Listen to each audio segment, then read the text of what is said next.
My name is Andres Jaque, and I'm the Dean of the Graduate School of Architecture, Planning and Preservation. And before we start, many of you have been traveling for the last days, and I want to say that I want to acknowledge how we all, as a school, are deeply affected by how our community has been impacted in the last days. And of course, this affects members of our community very differently, but I want to acknowledge that we're all together feeling this, and that it's something that, of course, we're going to be addressing in the next days. Probably you have emails already on convening you to have conversations and to work together on this. But it's also important that we remain faithful to our mission of critically interrogating and rethinking the built environment at a time when it becomes the site where the future of our societies is being disputed. Tonight, we're honored to welcome Thomas Heatherwick, who will be delivering the 2025 John Foerster 64 Fund Lecture. The fund was created in memory of John Foerster, who received his B.Arch degree from Columbia in 1964, and honors how John Foerster experienced at GSAP during the time that he was here, the enormous opportunity to engage and interact at Columbia with the greatest architects of his time. The fund hopes to inspire and continue these important interactions between generations of architects. We are very pleased to have members of the Foerster family joining us this evening for this lecture. And but it's very important for us to say that as we're discussing the major forces that have shaped this city, New York, in the past decades, materially as well as in the public imaginary, it became very clear quite quickly that Thomas Heatherwick is one of such a force. So basically, we are discussing here today one of the forces that have been shaping the city in what it is now. Thomas studied three-dimensional design at Manchester Polytechnic and furniture design at the Royal College of Art, the RCA, founding Heatherwick Studio in 1994 after his graduation. Since then, he has created extraordinary works in New York and around the world. I'm sure everyone here has spent time at Little Island. I remember how there on Pier 55, with the views of the Hudson River, right after COVID, I attended the Julius Eastman concert, or a concert that was basically performing the works of Julius Eastman, and how I thought that there was a new New York that was emerging there after COVID, a new sensitivity, new ways of relating to the river, new ways to relating to its history, new ways of kind of enacting Julius Eastman legacy through Little Island. And of course, in New York, probably all of you have been in and around the Vessel, or at the Guastavinos restaurant in the Upper East Side, or around the Lantern House in Chelsea. But this is only a part of what Heatherwick Studio has designed during the last years: the Google Complex in Mountain View, the Bombay Sapphire Distillery in the UK, and the impressive site Mocha Museum, the beautiful intervention on the former grain silos building on Cape Town's harbor. These are in addition to projects of a more industrial or product design nature, such as the Coldgon for the 2021 Olympic Games and the Roadmaster double-decker buses, both in London. And of course, there is the UK pavilion for the 2010 Shanghai World Expo, better known as the Seed Cathedral, which so beautifully also dramatized the need to care for biodiversity, made of a timber and steel composite framework pierced by 60,000 fiber optics rods, with each rod of the pavilion was one of the plant seeds from Kew Gardens Millennium Seed Bank Partnership. At the time that biodiversity was being, or the huge crisis of ecology and biodiversity in the world was actually being discussed, this dramatized and showed and materialized the need for care. This project was awarded with the RIBA, the RIBA Ludwig Prize, and actually, as I mentioned, If I mention all the awards won by Thomas and his practice, we couldn't have time to listen to him. Thomas received the Compasso d'Oro in 2014 for the Magic Span Chair, which is held in the collection of the IDA Design Museum in Milan. Also in 2020, Thomas received the Tokyo Design and Art Environmental Award for Designer of the Year, the London Design Medal. Thomas also recently published Humanize, a maker's guide to building our world, a work that argues to make our cities radically more human, which is also the topic of the Seoul Biennial that he's directing this year and that he was telling us before about as an opportunity to bring together the construction industry and the publics at large. I think that Thomas' work uniquely captures and dramatizes the times that we live in. He has developed an approach to materiality where ecology and fabrication allowed us to attune with a world that is being reconstructed. This is an exceptional opportunity to discuss the basis of his work and his practice, and I invite everyone to take notes because following Thomas' lecture, there will be a conversation moderated by Ameline Eng, who is here, Assistant Professor of Architecture here at GSAP, and coordinator of the representation sequence for the MR program, and Barjan Paul, my Director of Exhibitions and Public Programs and Curator of the Arthur Ross Gallery here at GSAP. Please join me welcoming Thomas Heatherwick.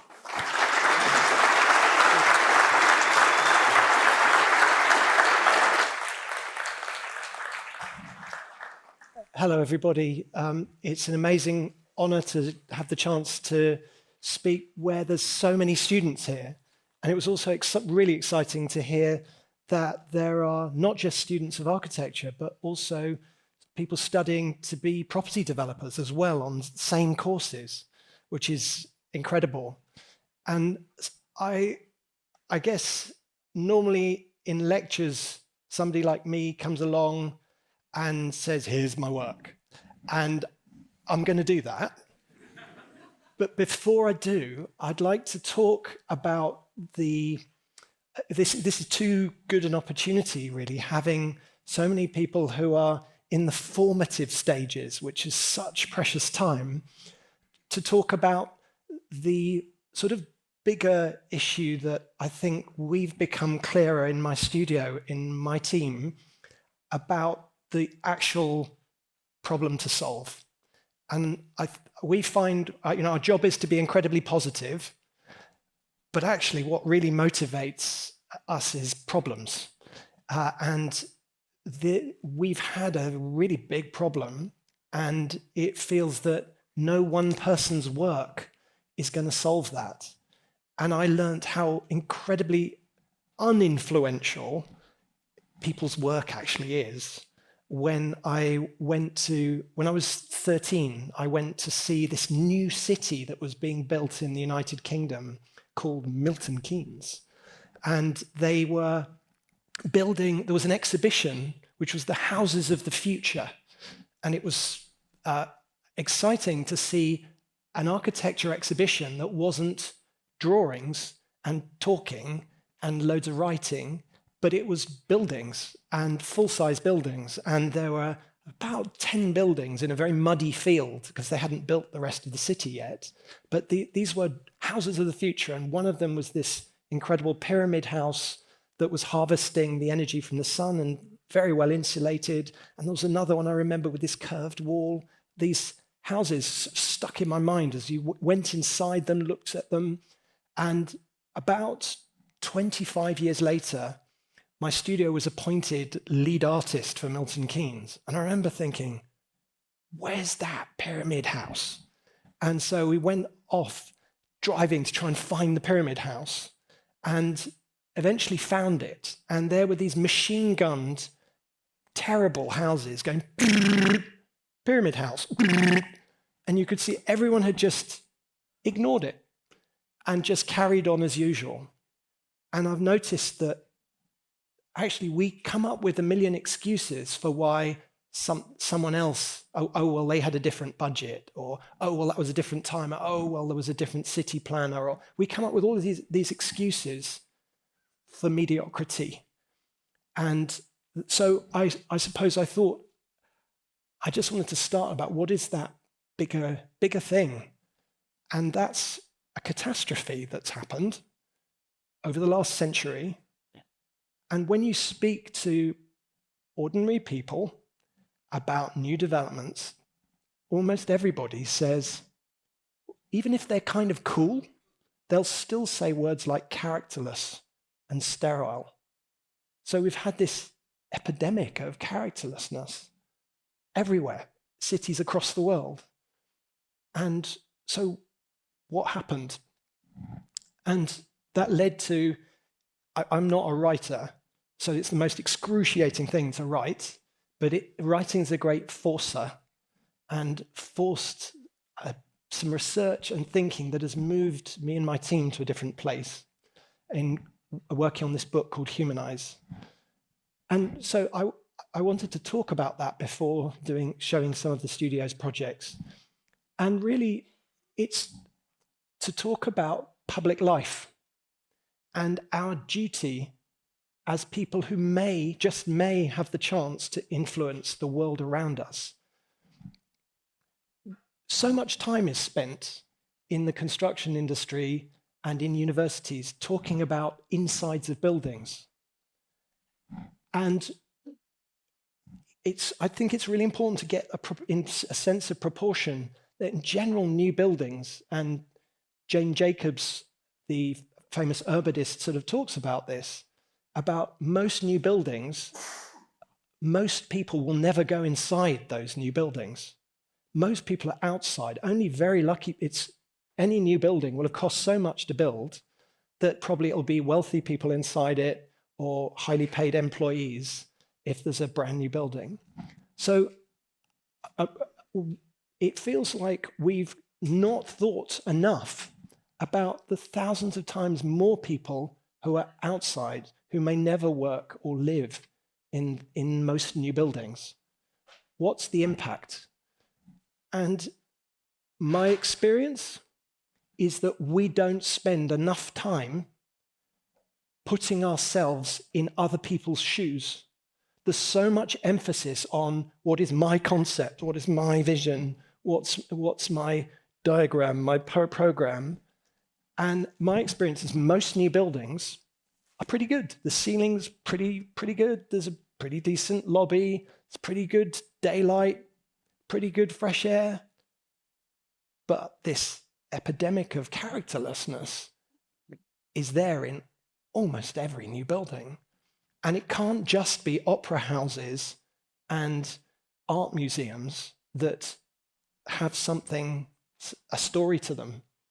The head planner in Singapore said, new buildings don't tell stories anymore.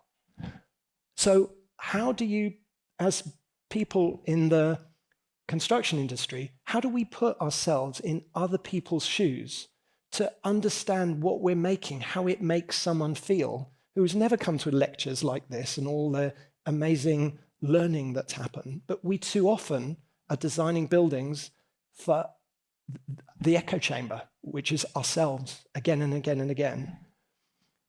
And so what is this epidemic? So, well, here we are, Germany. I mean, who would be sad if this building is demolished? If we go to Italy, would you want to go on a date outside these buildings?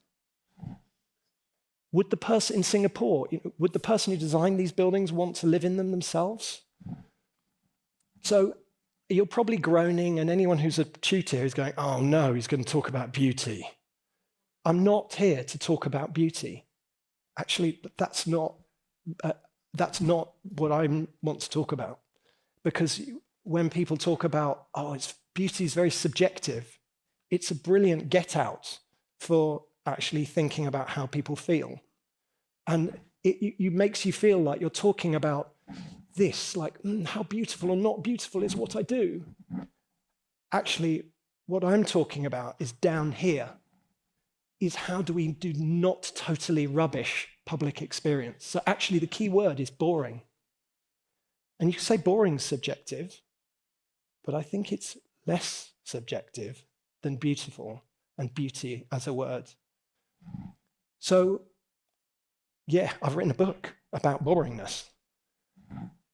And there's even a chapter called the anatomy of boring. And so what does boring actually mean? So let's go through some of the ingredients.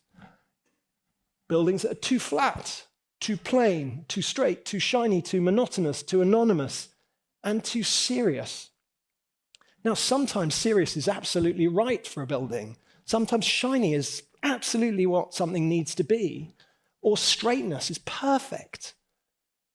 But it's a bit like sort of shooting drugs into your arm and smoking and taking tablets and everything. When you put it all together, it starts to be harmful boring. And so it's interesting because boring seems like the most rubbish word, like you've written a 496-page book about boring, but where it gets really powerful and became it as me and my team worked on this was starting to look at the science around it. Now, I know we're in an industry that says we are the art above all other arts, don't measure us. But you can measure, and we haven't exactly got it right in the last century if you look at 99.9% of what we have built. And so now we have ways we can look at the brain and look at our emotion and see how we really are responding to place. And instead of asking someone's opinion and then thinking, you don't like my building, you are stupid then, which is what our industry has said for a very long time. And so there are researchers like Colin Ellard from the University of Waterloo and here in New York have been looking at putting sensors measuring skin conductance and looking at your heart rate and looking on the same street, on Houston Street, so on West Houston Street, a relatively flat, relatively shiny, relatively serious, relatively anonymous, relatively monotonous building, the Whole Foods, nothing wrong with Whole Foods, but the building, and then on the same street where there's relatively less shiny, relatively less flat, and relatively less monotonous.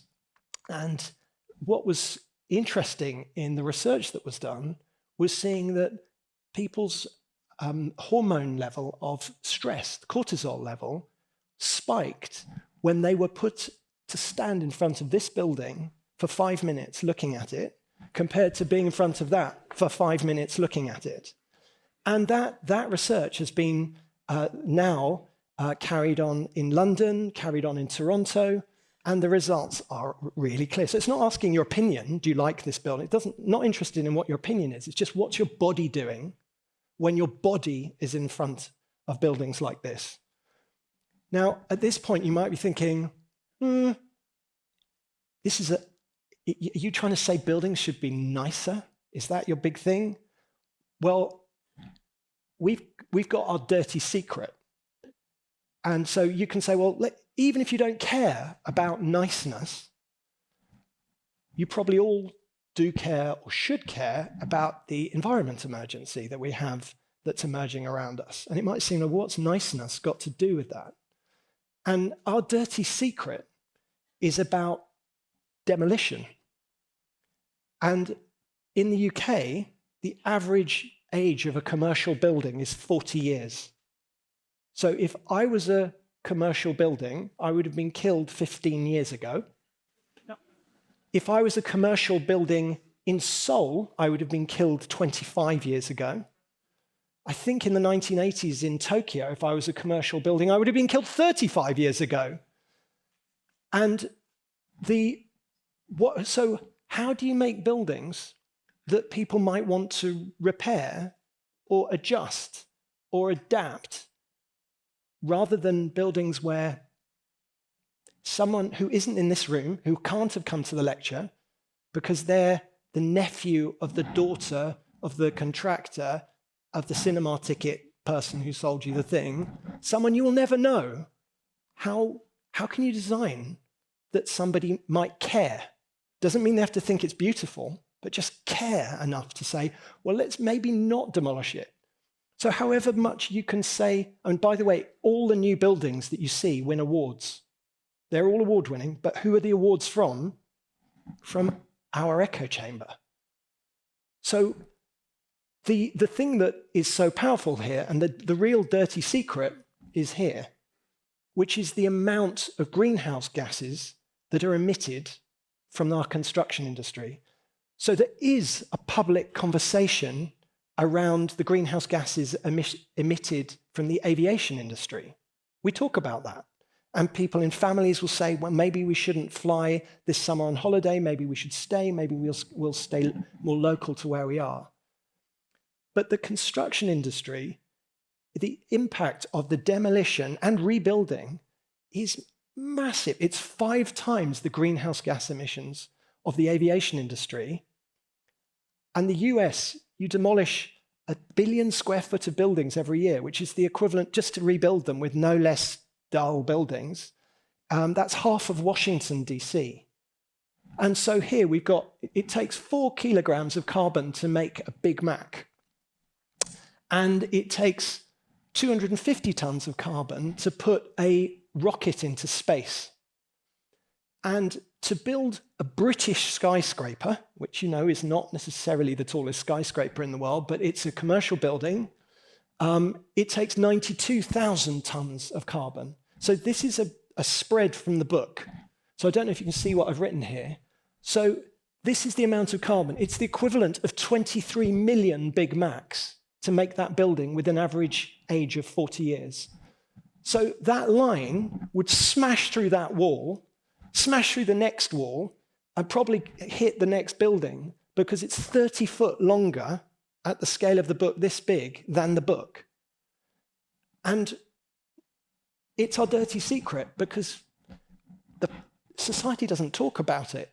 And so it became clear that we somehow need to have a conversation that isn't just with ourselves, but with society more broadly, because society aren't going to ask for more characterlessness. They're going to ask for more character, and they will support us in the discussions with cities and developers in making things that might be more meaningful and engaging publicly. And so the way that we found that was useful to talk about it is about the nutritional value of buildings. And if we think back when I was a teenager, when I got sent to school with my pumpernickel bread, you know, the black bread, and a dried banana that looked like a cat poo, and at home, my mum had umeboshi plums, and you're just embarrassed if a friend came round. But the point was, if you were interested in the nutritional value of food in the 1980s and 70s, you were a hippie. And now look at us. 40 years later, society is talking about how maybe ultra-processed food isn't good for us.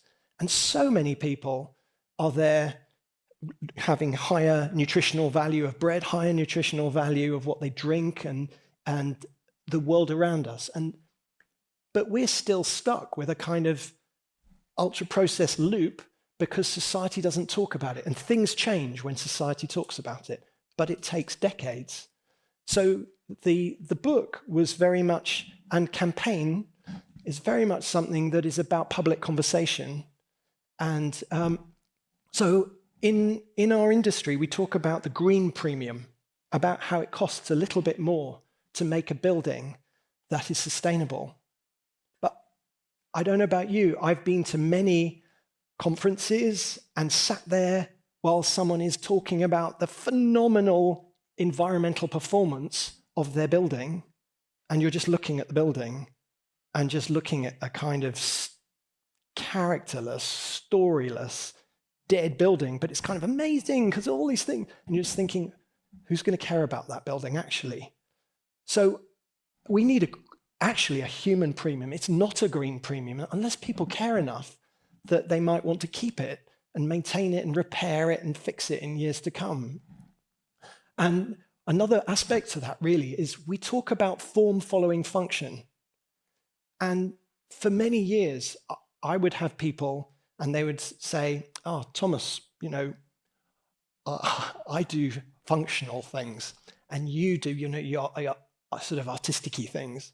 And you'd be there thinking like this, because actually you were thinking you don't do functional things, because unless people care, what you're doing isn't functional. And so we talk about form follows function. Well, it isn't unless you consider emotion a function if you are building buildings that are in the public world around us, if humans are interacting with them in any way. So don't you dare say something is functional unless you've put yourself in the shoes of users, and not just the users who are inside your building.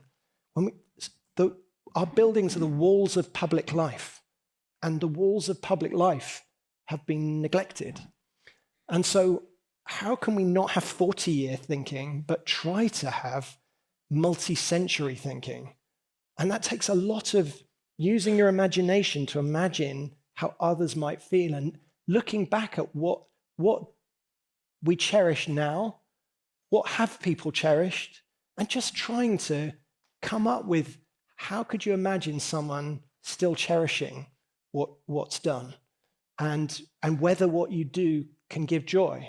And it is more important now than ever because public life is in jeopardy. The digital technologies have been triumphantly brilliant at stopping public life. A friend of the studio wrote a book called The Lonely Century, and just that title breaks my heart.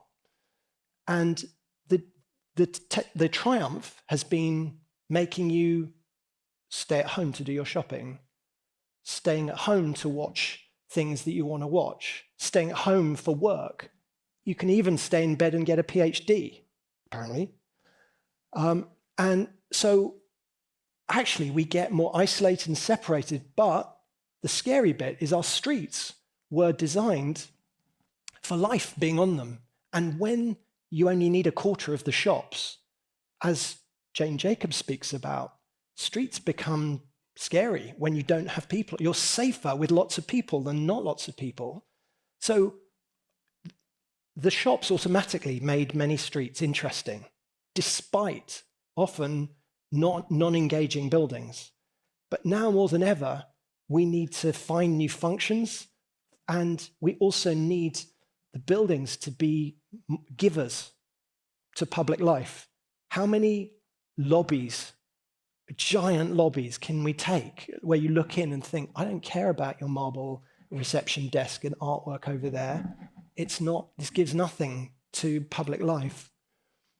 So in one way that we've found in our own work, and something that came out from this, is that we need a kind of humanized rule. It's a tool, really, to help sort of think about how we might think of how to make buildings that are more human. And so it's really very basic. It's saying a building should just be able to hold your attention for the time it takes to pass by it. And I know there's eye-tracking software and you can see all those things, but so many buildings, there's nothing nutritional for your eye to engage with, because we've triumphed in making bigger panels of aluminium, bigger panels of glass. How much silicon sealant doesn't matter if it's a funny twisty shape. Your emotion is still the same. So, and I've not said how you're going past it, whether that's high speed or just walking past, but how do you make something that just engages people?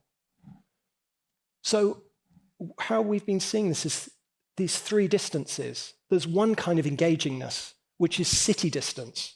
So that's when you're 400 foot away, 500 foot away, 1,000 foot away. How does a building sit in a city? What does it offer? Does it offer something at city distance?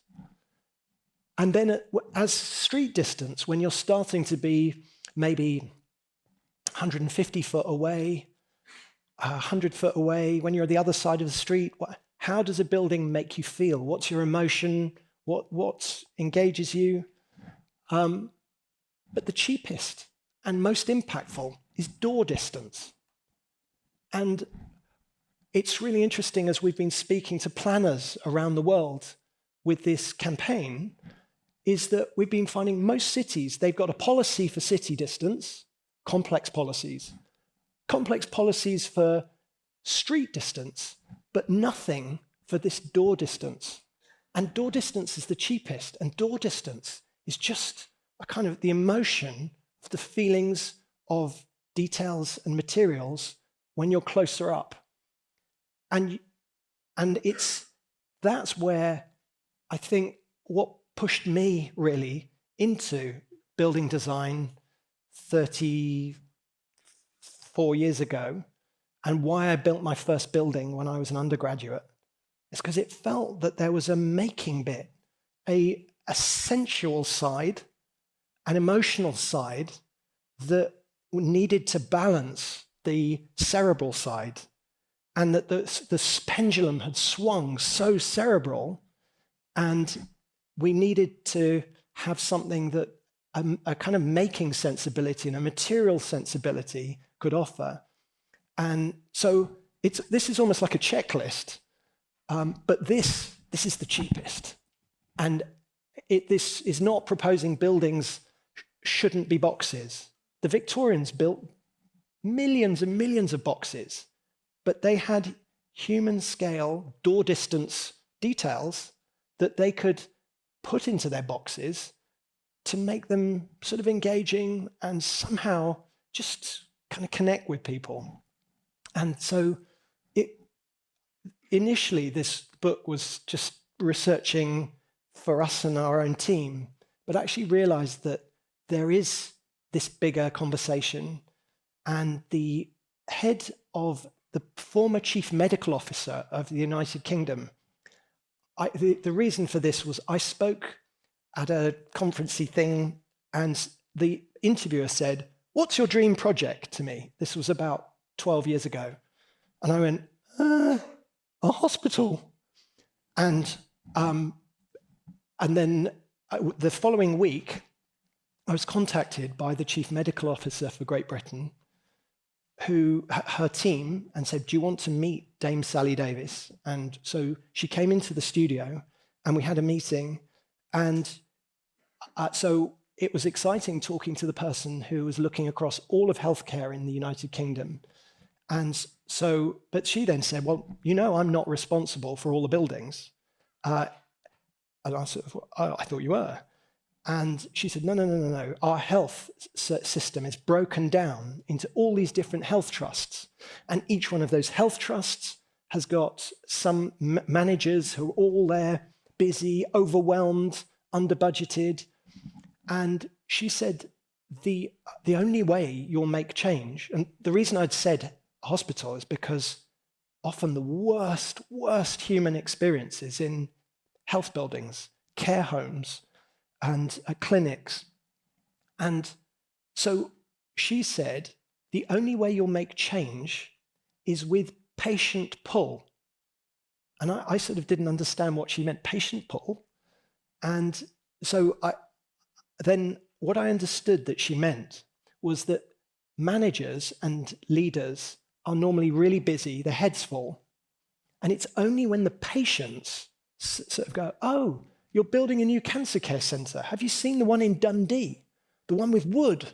Or have you seen the one in Yorkshire, which has got plants on the roof?" And so what really hit me was quite obvious, really, was that unless the public speak, full-brained leaders, basically a good leader doesn't really sort of lead and bash their chest. They listen. But only if people speak.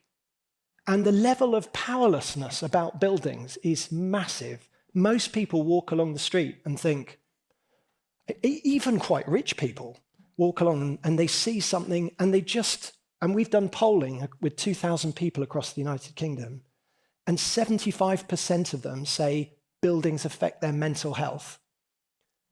in the United Kingdom, no architecture course has any mental health training, despite the fact that buildings are acknowledged as affecting our mental health.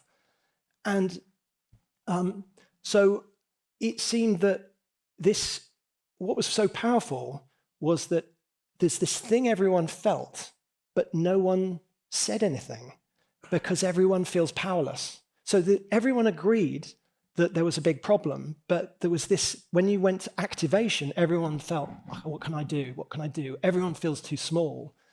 And so it really was interesting realizing it's actually not us really who will lead, it's the public. And so the Humanized book, obviously I hope you're all going to buy it. I'm now going to unsell it to you, but it's written for a 16-year-old. It's written for a 99-year-old. It's too often we write in a language that I think it's called archibolics, which is kind of back for ourselves. And so how do we actually have a real societal conversation? And it's something that keeps coming up. And so I'm so excited, and I know I've talked too long about this bit than I was supposed to then get on with showing projects. But it's because I'm excited that there are so many of you who are at beginnings of careers and can make a new narrative of our relationship to the public and can do a bullshit test on yourself and just look, hang on, am I writing, am I speaking in language that everyday people won't understand? I mean, I get called out by my daughter because I think I'm speaking plain English. And then I've heard my daughter go, cantilever, in the background. And you're like, okay. Not cantilever, cantilever. But I do have a page in the book of archibolics if you want to know which ones they are. And there's a lot. You know, why say ceiling when you can go soffit? And there's a whole massive list of them. And but you talk about fenestration, and people are like, windows, stuff like that. So come on, everybody. We don't need to speak in jargon to make ourselves feel clever. So I'll just now lightly, casually talk about 9 projects. And the heart of it is, and by the way, the studio's projects over the last 30 years, in a sense, have been a kind of raging against this epidemic of unhumanness that seems to be happening. So a friend of the studio came up with a very good analogy in that we're talking about a fruit loaf. If we talk about all buildings as a fruit loaf, there are the tiny percentage which are the raisins. I hope this is going to work as I explain this. They're the raisins, and they are the art galleries and the little islands and things like that. But the challenge isn't that, because people are so obvious. They go, oh, we need an art museum. Let's make it artistic. It's like, of course. But actually, how do we make the everyday buildings engage with people? And so really, this is about having some nutritional value in the 99% of buildings. So my caveat is that my studio has tended to be asked to and had chances to, and it's a big thing to be trusted to do anything at all, but we're now starting to have chances to, in a way, respond to my own provocation that I'm putting out here that is my responsibility to respond to, as much as I hope all of you taking it seriously too.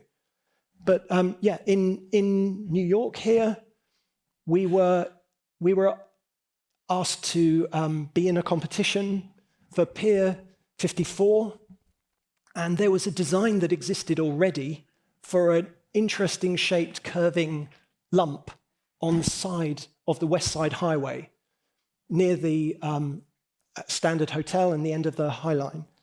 And they wanted a thingy on it, a kind of fancy pavilion.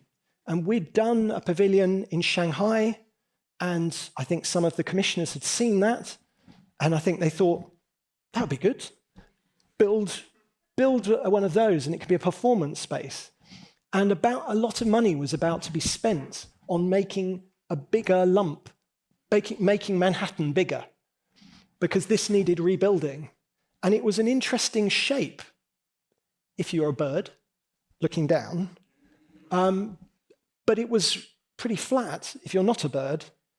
And so in terms of putting yourself in the shoes of others, our thinking was, well, the exciting thing about a pier is not being on a bigger bit of the land, it's being over the water.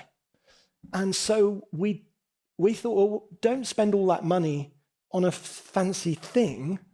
Why don't we just take the money you were going to spend anyway and add the bit for the thingy and then put it together and make the actual pier connect with people's emotions. And it was this thing, you know, a few trees on a kind of deck, and you may have been on some buildings which have a green roof, but it still feels like a roof, and it's the flat as a pancake factor.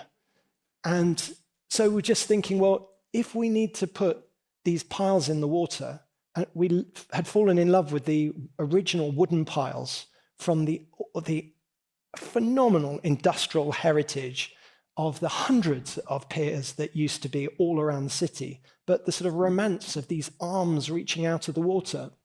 And so I just thought, well, can they be the hero? And so that led to sort of saying, well, why don't we let them grow and let it grow up and three-dimensionalize. So from eye level, it's engaging you and connecting in the way that three-dimensional landscape connects with your emotion. And we also sort of said, well, let's not put it here close to the Gansevoort, what was the waste depot, but they're never going to build Pier 56. And so we thought we were terribly clever at the time that it was going to be the pier that never was, Pier 55, and then realized that's really uncatchy. So it became what our idea was, which was a little island. And it just gangplanks across to it. This was where Pier 54 was where Titanic would have docked if it had managed to get here. But it needed to, we presented on the day of Hurricane Sandy, which wasn't a great day. And so me and my colleague, we were stranded in the city for a week, flooded in and unable to leave. And so it's quite a memorable beginning of a project. But within it, there are a whole lot of things. It felt really important to have an archway, because how you've got this 9-lane, 10-lane highway, how do you emotionally let someone feel they've left behind Manhattan? So going under an archway was one of the lessons in, I don't know if you know Christopher Alexander's A Pattern Language, which is really fascinating because it's a book about emotions, building stuff and emotion. And so that you would have a sense of arriving within something, a sense of invitation, so it's sort of flirting with you rather than finding you're running through it. You have to choose to go across to it. And just allowing the piles to be the hero and growing them to hold the nature and create the three-dimensionality. And it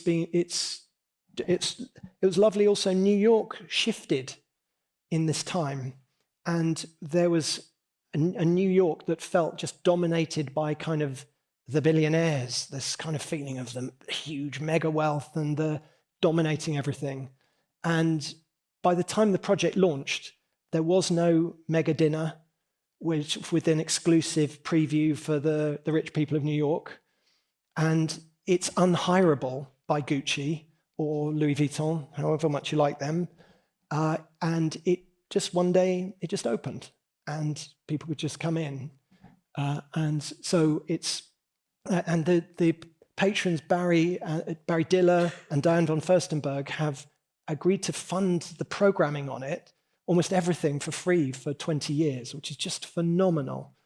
And in many ways, it owes its the confidence to create it from the other groundbreaking thing, which was the High Line that happened here in leading different ways to do public space. Talking of the High Line, the housing project that we built on the High Line was an interesting, comes back to emotion. The zoning in New York, before you know it, it's designed itself. In effect, that's what zoning gives you. It's like, ta-da! But the interesting thing was its entrance, we could make its entrance under the High Line. The High Line could be it. So it's like sort of two horns coming out from under the High Line. But it's not about any it's a box. It's box language. But how could we put emotion into that box? And in a way, was just sort of thinking about this, our relationships to this, the grittiest city in the world that I've experienced, and all these sort of avenues and streets and squareness and just felt like, how can we can't do some funny, fancy shape with the building. The shape is the zoning is the designer. But actually, how could we soften what was there and play with reflections and make something which would be flexible in plan? And one thing that I've always loved is bay windows, and that generosity, that micro feeling that you're going out into a view that was popular in with the Victorians, and then in Hong Kong for a while, there was a zoning thing where they would give you free gross floor area if you put bay windows. And it was like one of the things in the 70s and 80s that made buildings more interesting is because all the kind of greedy property developers were getting their bay windows. So you just got some three-dimensionality rather than flatness. So we had part of the client owned a window company. So we just thought, they own a window company. It needs to be a window project. How can we find something special we can do with windows? And so this idea of a bay window, but where we could bulge that glass and find a way to feel that it's reaching out. And so Lantern House, we finished it about 3 years ago, and it's designed by the city regulations. But the things we were trying to do was trying to see, can we make it not just feel like endless floors piling up? So we joined floors together to try and just calm down some of those rhythms, but looking at how different glass is when it's not vertical, the different reflections, if it inclines backwards or forwards as the day goes through. And that was a gentle thing, really, and using a language of brick, which Chelsea has had and the industrial buildings around there for a long time, but trying to find brick. So coming to door distance, trying to get brick that has some fascination, and when you get closer to it. And I used to not like brick as a child. I thought, why do everyone do things like brick? I was in the kind of, why aren't buildings like cars?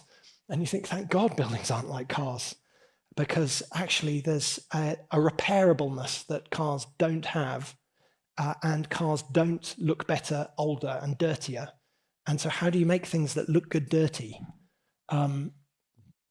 So it's just softening boxes, and we're trying to, this is maybe going to sound obscure. I have a friend who is an architectural reclamation business. So they reclaim when people are ripping buildings down, ripping out things. They reclaim things that they think have value, and then they sell them again. I'm sure you have architectural reclamation here. And it was so powerful talking to her about buildings. She said, there's nothing to reclaim in the buildings of the last 60, 70, 80 years, virtually nothing to reclaim of buildings. You get some raw materials, get some pieces of flat stone, get some bits of glass, but, and I remember just thinking, yeah, got to do something so that if someone destroyed it, you want to reclaim it. And when I showed her this building, she went, can I reclaim one of those windows? I thought, yes, we've done it. But was trying to put some love into the metalwork, not just glass. Glass isn't invisible. It is a thing. And just trying to have an articulation. They are rectangular pieces, but just something that has a little fold, something to create a few shadows and high points of light and give a little bit of fascination, but also make something you can repeat in quantities with the window company so that it works for the developer. And apparently it was the best-selling apartment project over the last 10 years in that part of New York. But to make the entrance, we also had this thing where you couldn't touch the structure of the High Line. So, because it's a precious structure. So it's a bit like we had to sort of have the skinny legs of the High Line, and it's like a hammock with holes through, so the legs of the High Line come through it. But we were hanging the entrance, so that's like a sort of a tensile structure hanging off the building we've rigidized. So talking more about housing, these are the sort of, I hope if we meet again in 10 years, we'll be talking much more about housing with the desperate need. But within the chances to do more high-end housing, there are lessons we've been learning that we think will be able to be more useful as we get chances now to do more affordable housing. But Singapore has the most phenomenal different housing projects. But they're a city-state. They've run out of land. But the places people really love are these black and white houses that have gardens. And there's something amazing about living in a house where you can sort of sniff the garden and smell land and just feel there's something rooted and earthy. But it's really annoying if you leave your socks on the 3rd floor and you have to go up and down stairs and carrying things and a drink and whatever you're doing. So there's something amazingly efficient about an apartment that's horizontal. So you're torn. An apartment is good, but you can feel like you're in a helicopter and you look down and nature's so far away and there's nothing earthy or rooted. And so it seemed to us our challenge was there's no more land. You can't build houses down on the ground. How could we make apartments with gardens? And also, the other thing was the massive amount of air conditioning being needed. So could we make something, because we visited lots of apartment projects, and there was one that was totally different. It was an old block, but they had windows that you could open on multiple sides so you could get cross-ventilation. So we realized, how can we make apartments that you can open across so that you might not need air conditioning so much? So we looked and went through all the regulations and all of the things we could possibly do so that we could put gardens on every floor and try to get away from the sort of toothpaste-colored box, but try to just hold up these gardens with these blades that also create a kind of feeling of a courtyard in the center with bedrooms looking in and living space looking in. But this is all the way round. And then there's this regulation or sort of concession for sky gardens where they try to encourage people to put gardens high up, these open gardens for the residents. And we managed to get an agreement to put the sky garden on the ground so that we could lift all the apartments up. And but the planting became part of the architecture, but by lifting it up, we could have no lobby, no artwork, no piano or leather sofa, but just have a garden that you walk into the garden and the first apartment isn't for 60 foot. And then when you go up, there are no dry balconies with pots on. The planting is built into the architecture, and so that you can open on all sides and get this cross ventilation, but also the plants become your kinetic. That sounds pretentious artwork, but I somehow haven't got the footage. But when these are all moving, it just is. They become an important part of your sensory side of being here. One of the biggest problems is bigness. And I don't think we talk enough about bigness. In the past, no buildings were wider than this room.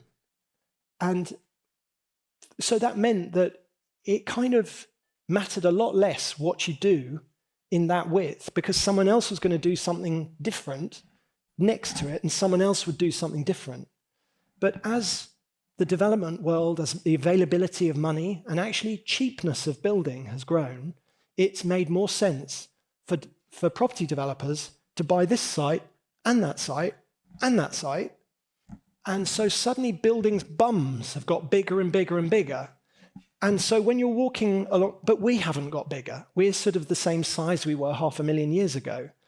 And so when you walk past, there's a different responsibility that a bigger building has. And I feel we don't acknowledge that enough and really imagine what does it mean to walk for that long in front, and we kill streets with these big bummed buildings.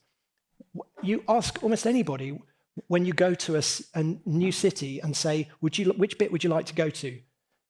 The central business district or the old town? And no one says the business district other than you lot. It's always the old town, because that's going to be engaging and interesting in human scale. So our challenge is, how do we do big stuff and find ways to humanize? Because it's a bigger duty than when buildings are smaller. And so that's something that we're really involved with in different things we're working on. And so just recently, we've had a test of bigness or a chance to research and push that. So this is Xi'an. So this was the capital of China. This was the end of the Silk Route. And we have, so our site was there behind the telecommunications tower.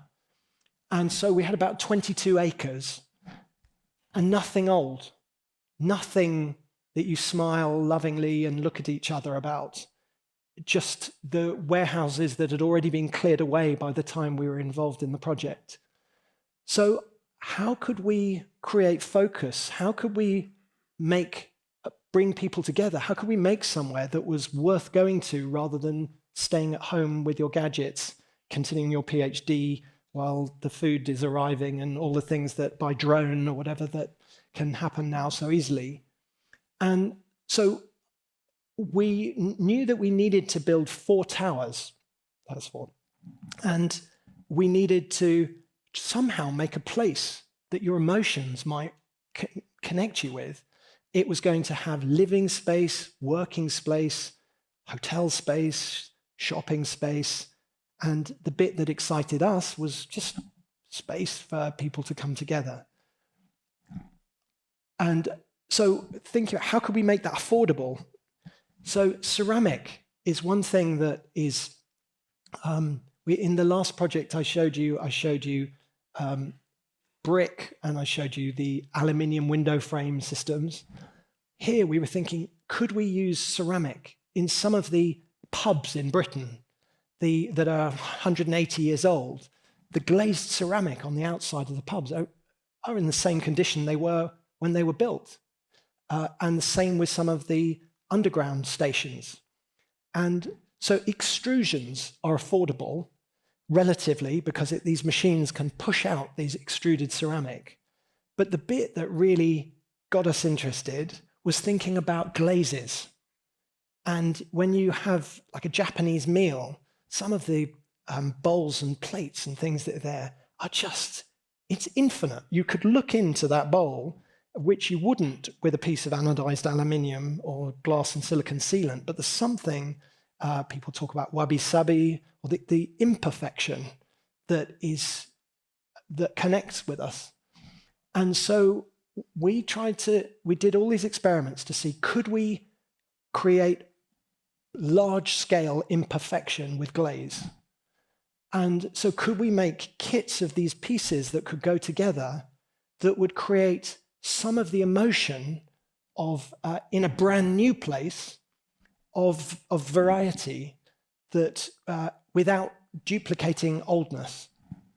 And so we started doing these tests at looking at, could we break a big project down into a series of tables?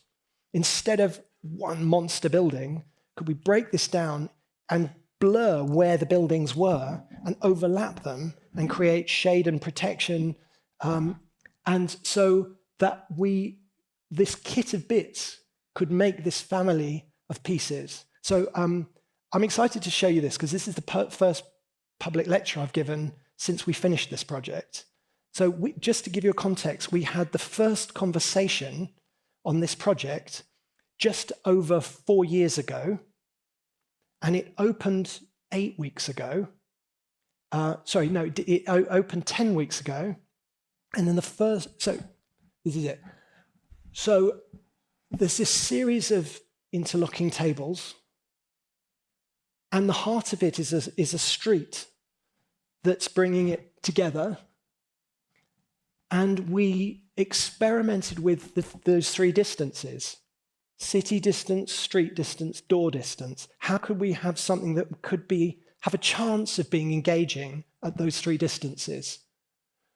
And how could we make it an explorable place? Because the places we love are places that you sort of find things and you feel that you can make discovery. And again, we didn't want any roof. We didn't want roofs. We wanted bits where everyone can go to. So trying to not let a skylight be a skylight, but let a skylight be something that feels like sort of something found, something that has something about it.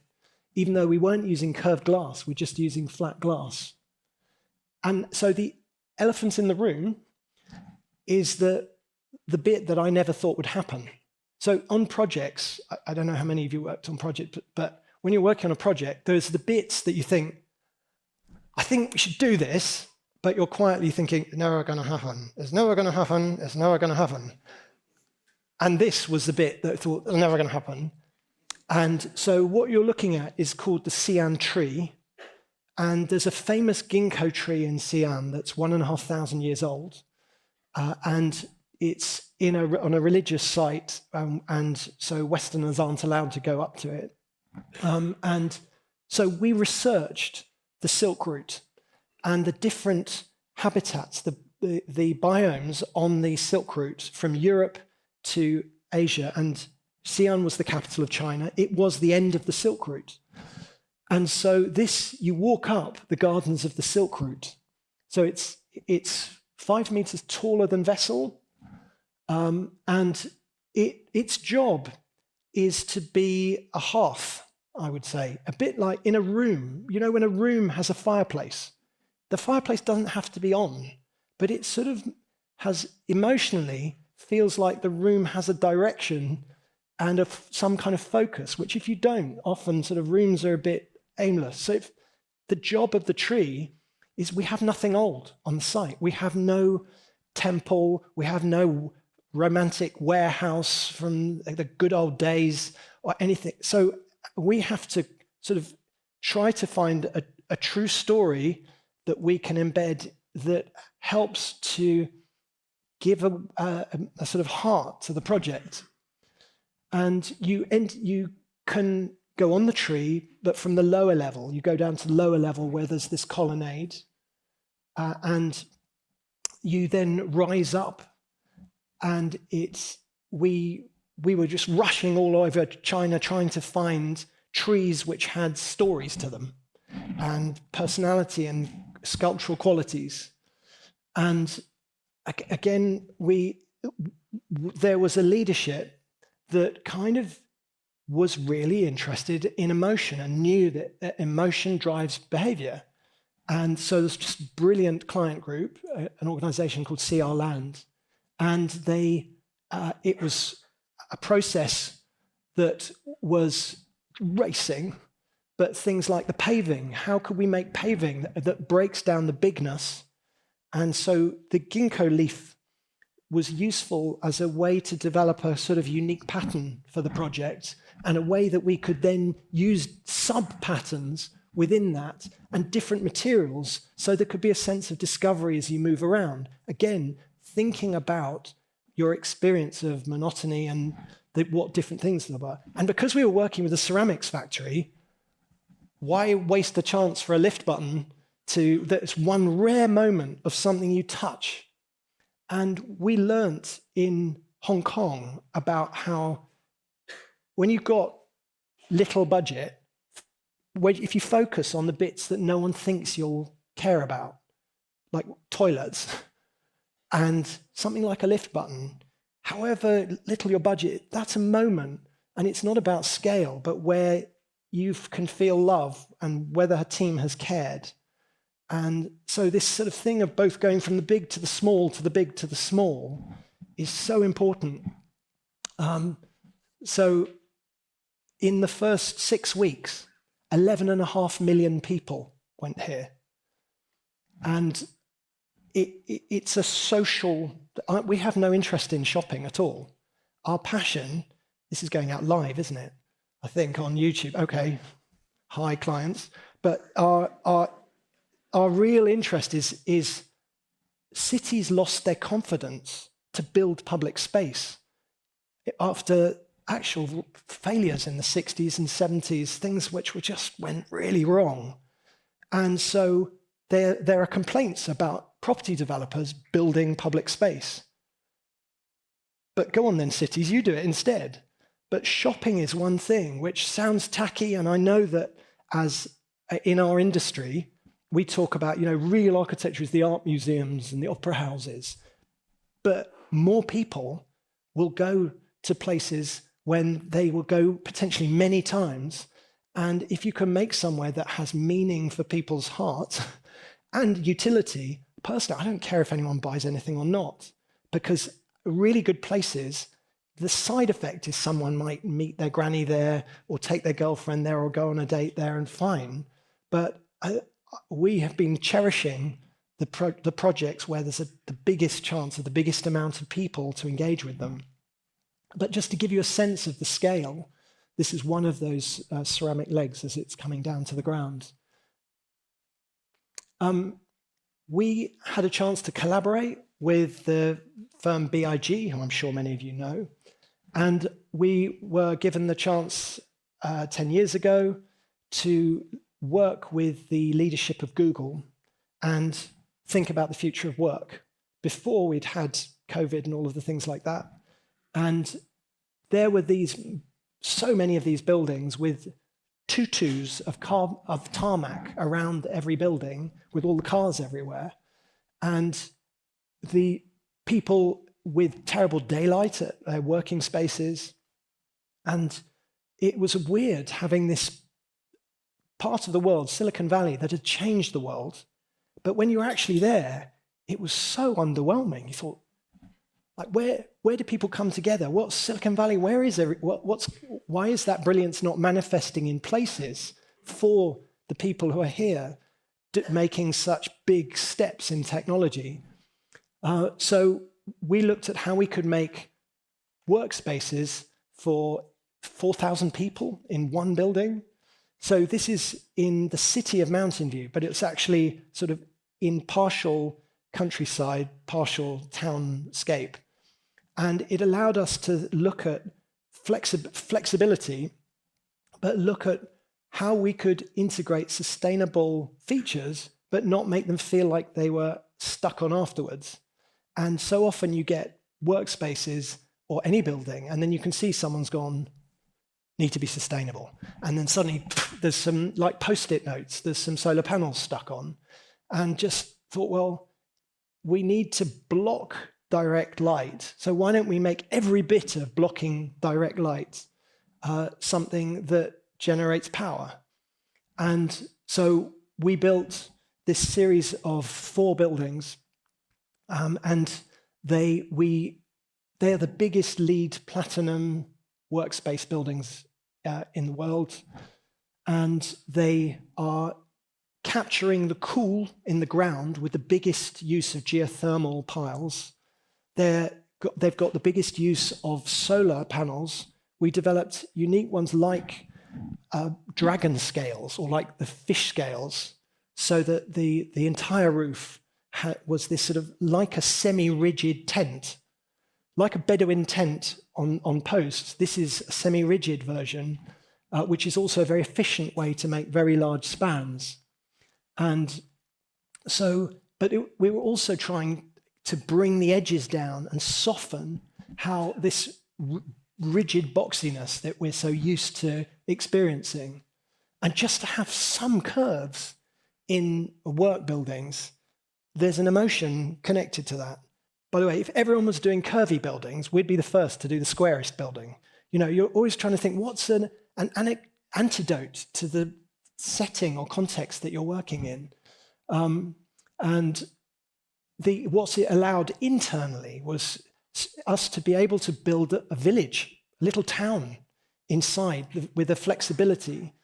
And so the largest of these, we've basically built wooden platforms that are all at differing heights. So you can get the optimum team size, which is about 160, 180, where everyone can know their name.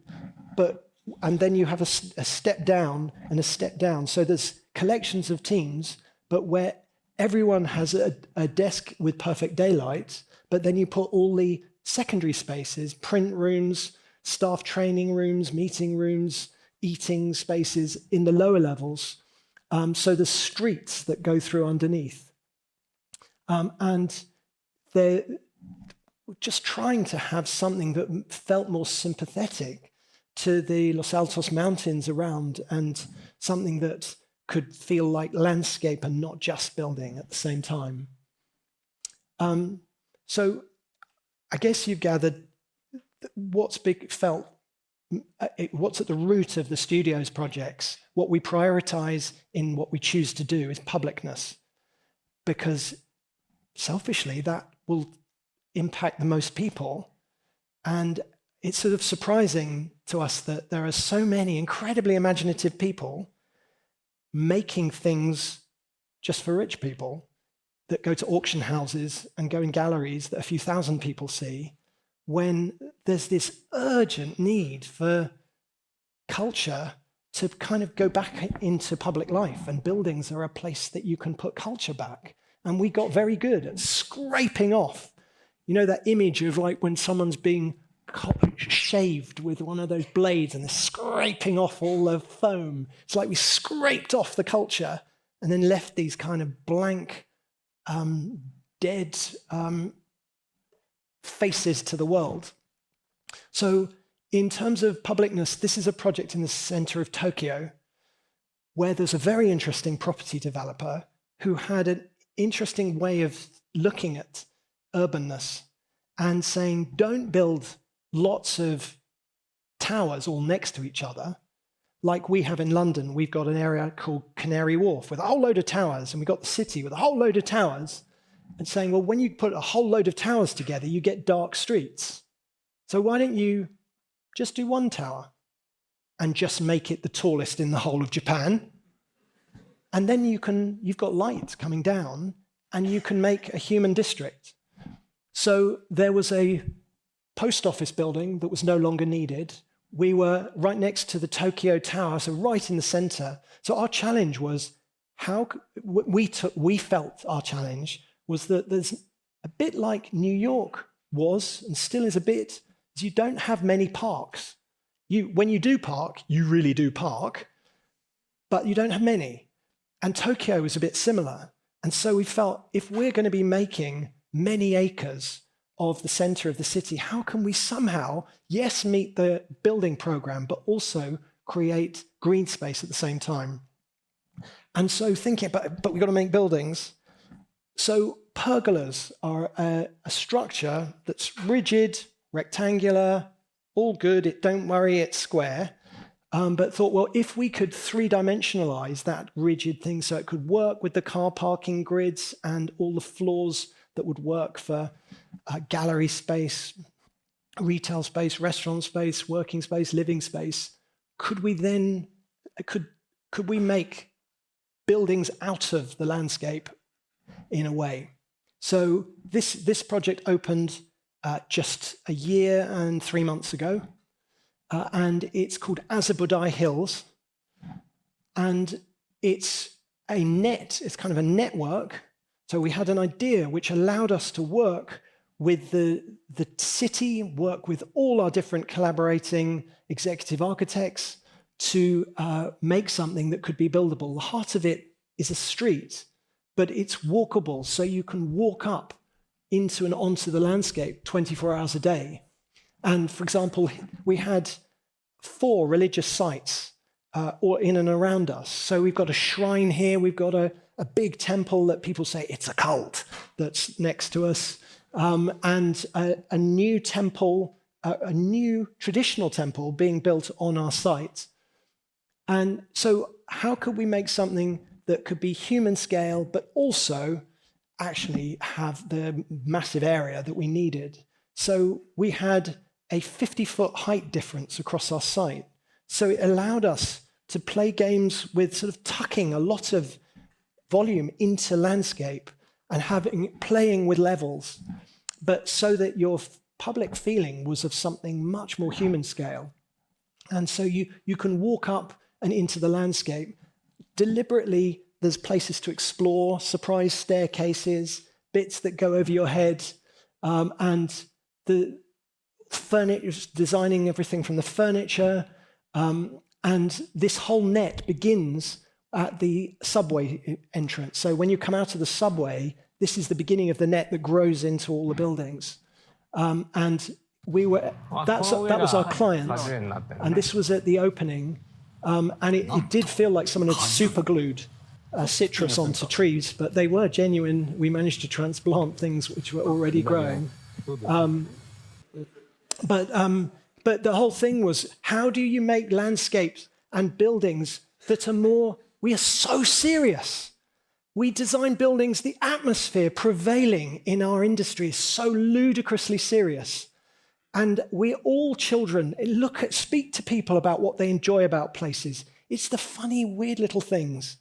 And so how do we make places with those quirks, idiosyncrasy? I mean, one of our projects, which I won't tell you which one, the client kept saying, I want more whimsy. And me and all the architects in my team were all like rolling our eyes like, whimsy, whimsy. But actually, when we reflect on what people like about the project, it's all the whimsy stuff. And so, like, get over yourself, get whimsical. I've never said that before, so maybe that doesn't work. But the project needed many languages. So, for example, there's a performance space or market space at the heart. Underneath this lawn, there's 70,000 square foot space for an organization called Team Labs that you might know, who do incredible immersive installations, but you don't feel like there's huge Guggenheim Museum scale space built into the landscape. And there's also a school for 1,000 children. And that's right next to the tallest tower in Japan. And that thing that Jan Gehl, the urbanist, talks about, and Jane Jacobs spoke about, is our heads move sideways much more easily than we look up and down. And the Mori building team knew that. And actually, this biggest tower in the whole of Japan, you can be there and not even notice it. So it's quite quiet. It sounds funny to say, because it's, how can a tower be quiet? But it just sits back, and the human stuff jumps forward.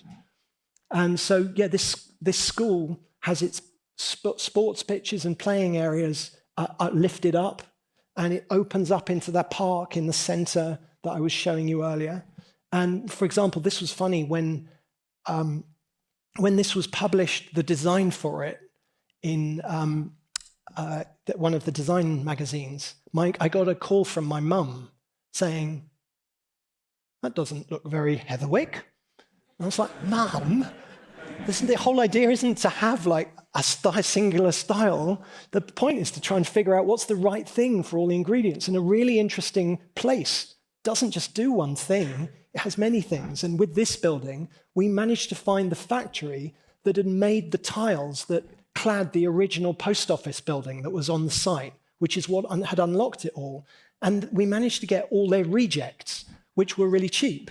And so the rejects then gave us this sort of patina and texture, even though we didn't have the budget for this that we did for some of the other parts of the project.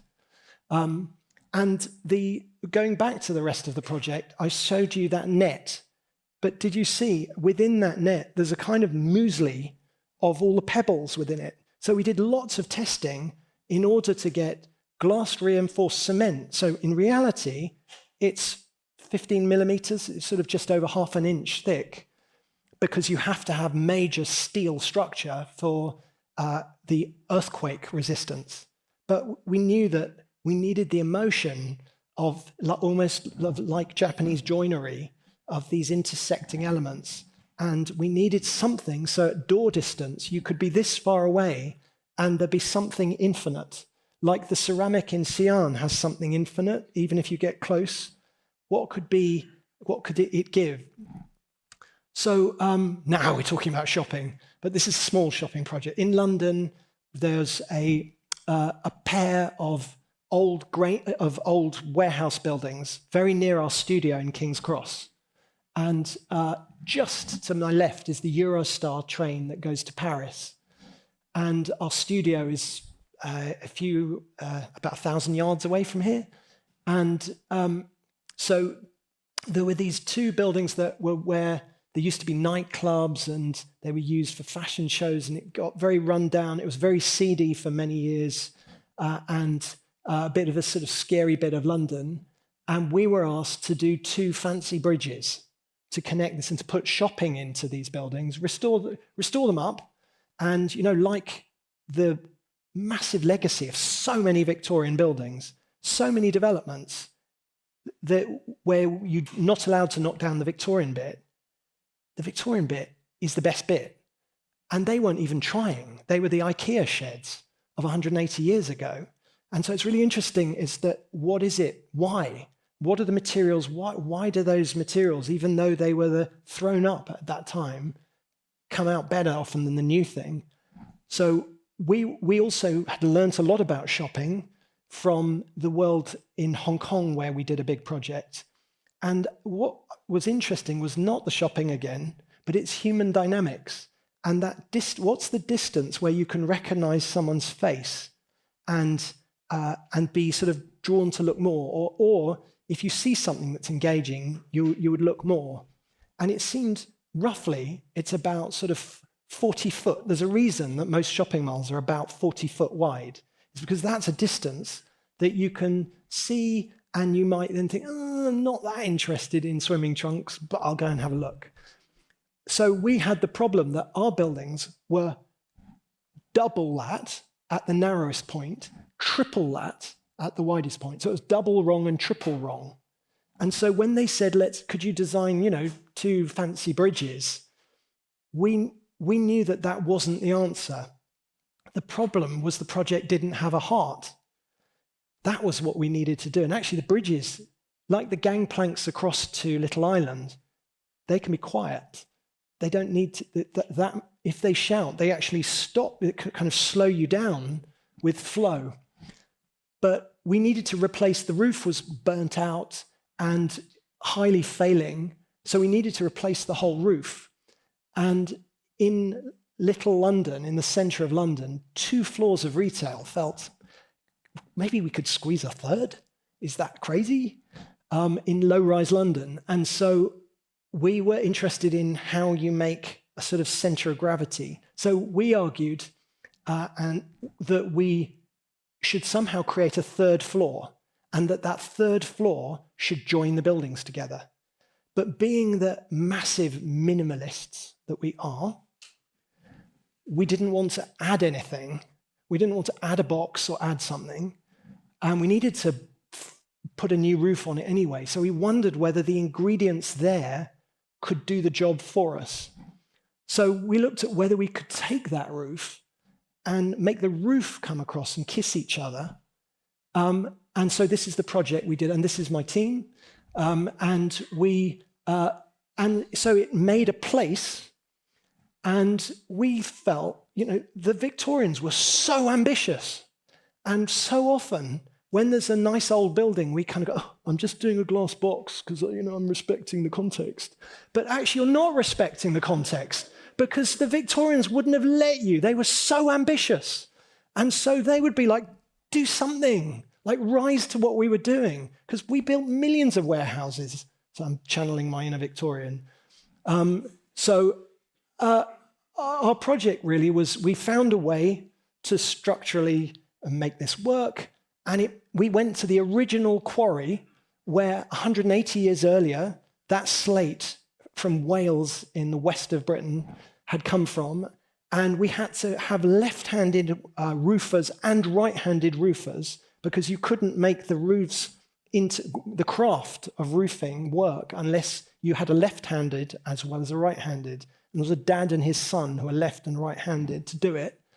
And as you can see, it's utter minimalism. It's using what's there and letting it make itself into the building. And and you can see the bridges are very simple, and it's a thriving public space. And recently there was a plan to put more retail in the middle, and the public all went crazy about that, and so they had to cancel putting any more retail in the middle. And so it's become an unusual kind of public arena and gathering space for unusual things to happen. But so part of that was also trying to think about your feelings. Could we make a space where it would feel different to be in it, to look out over London? And so getting the structural beams to be something that was sensuous and letting light come through there, so that the clear hero was the geometry of these roofing surfaces. But again, we had very little budget then with what we were going to do. So where do you put the love? And we'd learned in Hong Kong, lift buttons. That's a place where you can't not afford something. And it was possible to, and this was influenced by, actually New York, in the Time Warner Center, there was the Botero sculptures. There's a man and a woman at the Botero sculptures. And you look at those big bronze sculptures, and where are they shiny? The root bits. And just thought, that's interesting. How could we if millions of people are going to be touching buttons? So we made 6 different lift buttons. I haven't shown the rudest. So there is a penile one that comes out, but there's also a belly button one. And just looking at what are forms where there's something where you're engaging, and where the more people touch it, the more shininess will happen around them, like with the Botero sculptures. And I think I've got 2 more things. So in Singapore, we were asked to make a new university building. And so the problem is that why do you go to university anymore if you can do the PhD in bed? What they said, it's to meet people. That's what university is for. And this is like the university, Nanyang Technical University, has miles and miles of corridors like this, as so many universities and so many buildings have. And they wanted our building to be 24-hour. And so would you let your daughter at 3 o'clock in the morning be in sort of mile number 3 down these buildings? It just felt, with polystyrene ceiling tiles, no natural daylight. So there was also a question of, do we want the master and servant relationship between the guru and the slaves who bow before them learning? And so they said to us, no corners in the tutorial rooms. So we obeyed. And so we made each tutorial room rounded, but we set ourselves the goal of no corridors. And so we took 12 of these, and we deliberately made lots of nooks and crannies, because so often where you learn is where you're not supposed to learn. And we wanted to make as many loose spaces for the ad hoc interactions where you'll walk out of this talk and you'll say, that's rubbish, I totally disagreed with what he said, or whatever you're going to say. Or those are often where you make breakthroughs. And so the project isn't one building. Our budget was a little bit more than for a car park. We wanted to get Green Mark Platinum, which is the highest environmental score you can get in Singapore. The university wanted that. But then there's also this annoying thing called the buildability scoring, which meant they don't like craftsmanship on site. So when you added together the budget, buildability scoring, Green Mark Platinum, the only thing you could do is concrete floors, concrete columns, concrete cladding, and which was the other thing? Everything concrete. And when you say concrete that many times to someone from Northern Europe, they don't punch the air in happiness. They kind of go, ugh. And so it felt that's our project, is how do you give love to concrete? And this was before the project in Sion and before a couple of other things, and thinking about ceramic and how actually the ceramic that often people love is full of imperfection. And they promised that they wouldn't be getting best value from a contractor. It would be the cheapest contractor. So we knew it wouldn't be fair-faced concrete, which is like smooth and perfect. We would have the cheapest. So that meant there would be staining, misaligned formwork, bubbles, stones, the worst concrete aesthetically. But then thought, well, I like Venice, and Venice is totally ruined. You know, the surfaces are totally messed up. So surely actually we need more roughness. So we worked with an artist, and so the building isn't one building, it's 12 buildings. And we didn't let there be a single air-conditioned atrium. And we did 800 ink drawings that we embedded in all the concrete cores everywhere. I don't know if I've got them here, because I was supposed to be being quick. But the heart of the building is it's trying to make as many spaces for lingering and coming together. The lovely thing is a university building can be raw. It doesn't have to sell anything to anyone. No shopping required. And it's 24 hours. So when I was last there at like 3 o'clock in the morning, there are students just there working. That's maybe a bad thing. Is that a bad thing? But it's what I wasn't able to show you. You see the columns we had 1 inch of love we could give the concrete. So the columns have undulations. The cores, we put a bit of color into them. So there isn't time to show you, but there was some repeating molds that meant that there was fascination and story from the collaboration with an amazing artist called Sara Finelli. And finally, we're at Columbia. In real Columbia, we were commissioned to do my team suggested doing this, and I was like, that's so cheesy to end on a Columbia thing. But you are so forgiving and nice to me on that. But we were asked to make a building which is based on Humanize. So it's a Humanize. It's going to be called the Humanize Studio, and it's an architecture and design program blended together, where emotion is a key function in the curriculum itself. And it's a tight site, and it's a city where there is a lot of drab architecture, and there's some people who really wanted color, and we needed to make something where we could let the public walk. Well, we argued that the public should be able to walk through without being a student yet, and be able to engage with a building without the feeling that there's something and lobbies and entrances. So there is a tradition of these baskets. And we were thinking, what have we got? What have we got? What's the project got? The site is very hemmed in. And what we do know is whatever happens, we've got columns. And we've got a whole lot of columns we need to build. And there's this tradition of this basket making. And so the basket making has been informing development work in making ceramic molds that can stay in situ for the concrete columns of the building. And so we've been looking at, just like beads, or 1 potato, 2 potato, do you know that game? So it's like piling these baskets, variety of different forms, so we can reuse different molds for different places to make planters and the columns that hold up the different floors.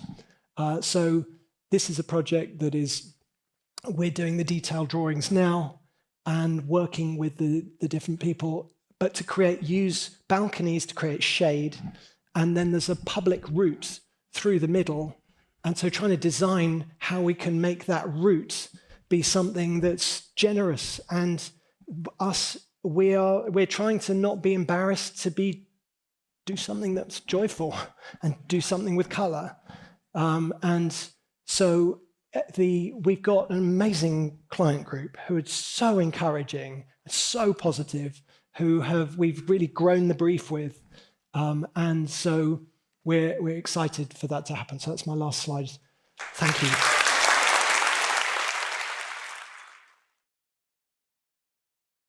Thank you, Thomas, for sharing all your amazing work and thinking with us here tonight. I think the last time I was sort of moderating a conversation, it was on more than human intelligence, and now we're going to sort of humanize. So it's kind of the switch. I want to invite Emmeline to ask the first question of this Q&A. Yeah, sure. So thank you so much for your talk. Can you all hear? I'm not sure actually. Can you hear me? Okay. Hello. Yeah. No, so just want to say thanks for the talk. We do share interests against demolition, and I'm also looking at what you were saying about Singapore, and I was born in Singapore, and I do want to say that those blocks that you showed as kind of inhuman or boring, the social housing blocks, they're actually really lively at the ground level. Raised lobby. So I was really the void decks. Void decks exactly. is amazing philosophy. I'm really glad to see that your building's raised as well. So I have two kind of questions, provocations, and so I'll start with my first reflection. So I noticed that many of your projects are attentive to buildings as objects, kind of sculptural qualities. But we know that buildings are not just passive objects in the landscape, and this is something you've also kind of been alluding to. But play a part in the city's context and its rapidly changing future, future-facing urgencies such as sea level rise, urban heat, gentrification, housing affordability, and so on. So these are just some of the many contexts we've been discussing at school as the challenges of our time, in addition to the immediate physical conditions of the site. So I guess to start with this tension between object and context, how does your studio approach context, that is to say the site and the place it is operating in? I hope that in the talk I tried to show that each project was sort of responding to context by trying to think of what's missing or what's needed. And I think it's an interesting one when for a while, I remember watching as China was opening up and developing, and every competition that was won, the new airport was influenced by a dragon. And you just got sick of these dragons, everything was dragons, and it sort of influence became cliche. And so I suppose I believe that almost everyone is smart. And I think that we underestimate how smart people are. And we design for some funny denominator. And I remember when we did the UK pavilion in Shanghai, the Seed Cathedral project, was at the very first slide, I think I had it on, which was, we didn't show David Beckham. We didn't show Sherlock Holmes and Castles and Queens and Doesn't It Rain a Lot in Britain? Because it rains a lot here. And we were showing, in a way, a very abstract idea of 250,000 seeds. And the British government was there saying, oh, the Chinese won't understand, and why are we building a nut shop, by the way? Because that was the main key exhibit, was seeds. And China got it way better than the British government got it. And it won the top prize at the expo, even though it was one of the smallest pavilions on the project, at the whole expo. And I am repeatedly encouraged that people are smart, and we should just assume is to not design for a mass, but design just imagining multiple individual smart people. And so I think, I feel that there's, that matters a lot. And I think that we often get contextual responses where there's all sorts of justification, but actually, forget all that justification. What will someone think if they walk past it? And so much of the time, they won't feel any of that. And we can be really dumb to actually the experienced thing. And I think we can also be in denial of the object. You know, so often I've been in places where people go, oh, Thomas, buildings, they're about space. And you're like, yeah, they're the biggest objects humans make on the planet. So you've also got to be interested in object. You shouldn't be rushing to make objects, but you've got to be really a tuned-in object maker.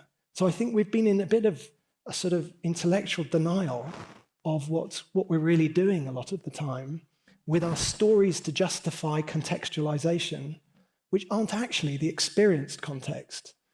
And also, I think that it's some of the worst planning things that have pressurized us in the past about things being in keeping. I think that cities can take more variety and more diversity. And I think that we can risk more diversity than cities allow. And if you look in people's homes, they have all sorts of different kinds of things. And so I think that there are lots of planning lessons about allowing more imaginative response to place that I think are important. Thank you. All right. I think at the risk of throwing in some archaeologies here, in your book, which you don't talk about so much, but a big part of the book is this sort of is an attack on modernism. Like it's a very clear attack on which like the problem is modernism, basically. It isn't actually all modernism. I know. Yeah. So it's not, because this is amazing modernism that is really, really interesting from the outsider's point of view. It gets more nuanced than that. Let's Yeah, say. yeah. But I would also argue that I think you're very much part of a lineage of modernism, let's say, and I'm specifically thinking, you know, Team 10 projects of the 50s and 60s from sort of your explanations of the function of the door and the function of the street and the notion of skill from the chair to the city. That's sort of one obsession, while at the same time critiquing a sort of dehumanized modernism, let's say. So that's a sort of historical thing.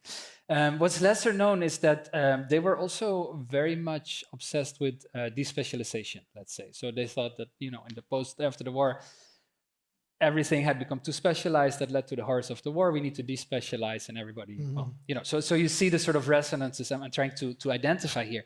But basically, actually, the first question is very, very simple. Is to you, like, where do you see the role of expertise? Where do you see the role of expert knowledge and of specialists within these projects? Because the book is very much trying to sort of move away from that. So that's the first question, like what's the role of expertise in your opinion, or the need for expertise also in this particular moment?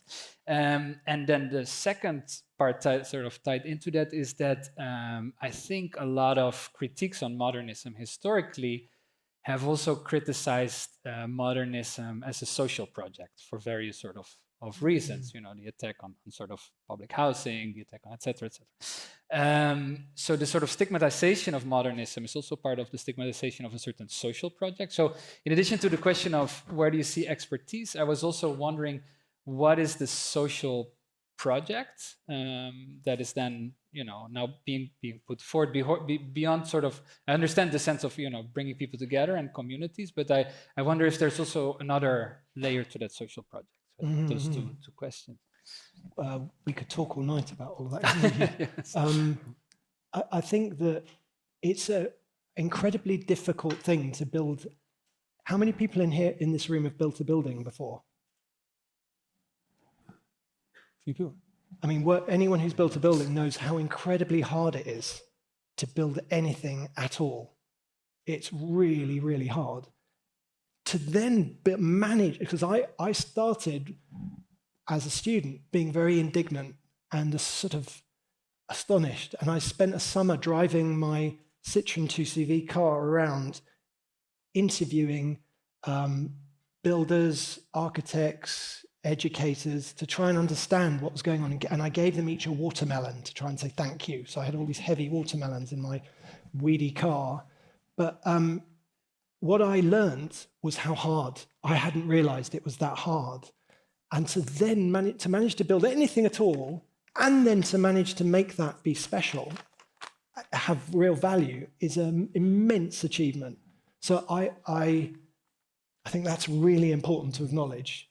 When you see any building, is know that that is a huge achievement. So I really don't want to have sounded like, it's hard.